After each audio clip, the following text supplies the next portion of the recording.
লাগিছে হয়নে তোমালোকক দেখি মোৰ দিনলৈ মনত পৰি গৈছে আইজনী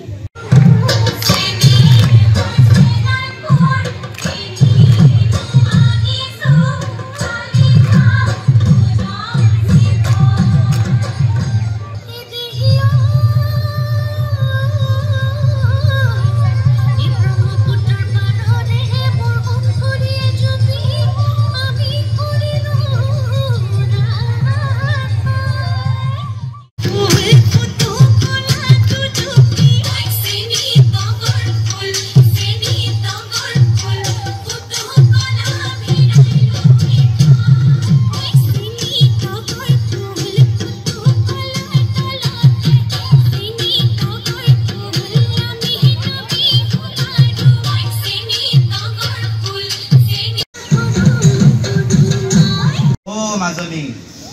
মিনতি পানী এক ঘটি দেচোন তাই ক'ত আনিব বিহু মাৰিবলৈ যাবলৈ ওলাইছে ৰ'ব ময়ে লৈ আহোঁ আজি এক্সেল পাব্লিক স্কুলৰ প্ৰাংগণত আমি যেটো আমি প্ৰি ৰঙালী বিহু বুলি কওঁ যেহেতু বিহুৰ সময়ত স্কুল বন্ধ থাকে কাইলৈৰ পৰা যেহেতু বন্ধ থাকে আজি আমি ইয়াত অনুষ্ঠানটো আয়োজিত কৰিছো যাতে ল'ৰা ছোৱালীবিলাকক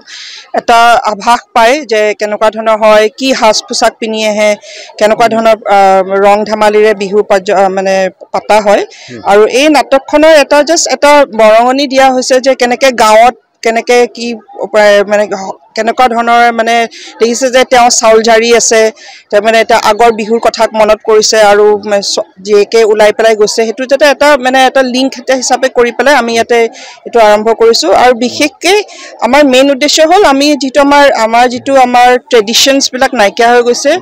আজিকালি যেটো আধুনিকতাৰ ফালে বেছি গৈছে ল'ৰা ছোৱালী আজি বিহুৰ কথা নাজানে সেইকাৰণে আমি মেইন হেতু কাৰণে আমি ইয়াতে আয়োজন কৰিছো আমাৰ ল'ৰা ছোৱালীখানে বিশেষকৈ এটো বিচাৰিছো আমাৰ যেটো আমাৰ সংস্কৃতি আছে হেতু যাতে আমি কেতিয়াও হেৰুৱাব নালাগে হেতু যাতে আমি ধৰি ৰাখিব লাগে আৰু প্ৰত্যেকজন পেৰেন্টছকে এটো মই অনুৰোধ কৰো যে তেওঁলোকৰ ঘৰতো এটো যাতে তেওঁলোকে বজাই ৰাখিব চেষ্টা কৰিব লাগে অকল বিহুৱে নহয় আমাৰ যেটো আমাৰ অসমীয়াৰ যেটো আমাৰ যিমান বিলাক বিভিন্ন ধৰণৰ ফেষ্টিভ আছে সংস্কৃতি আছে যাতে ল'ৰা ছোৱালীক হেতু এটা তেওঁলোকক দিব লাগে যাতে আমাৰ স্কুলত যেনেকৈ আমি শংকৰ জন্মোৎসৱো পাতো যাতে তেওঁলোকে জানিব লাগে কি হেতুৱে মই ক'ব বিচাৰিছো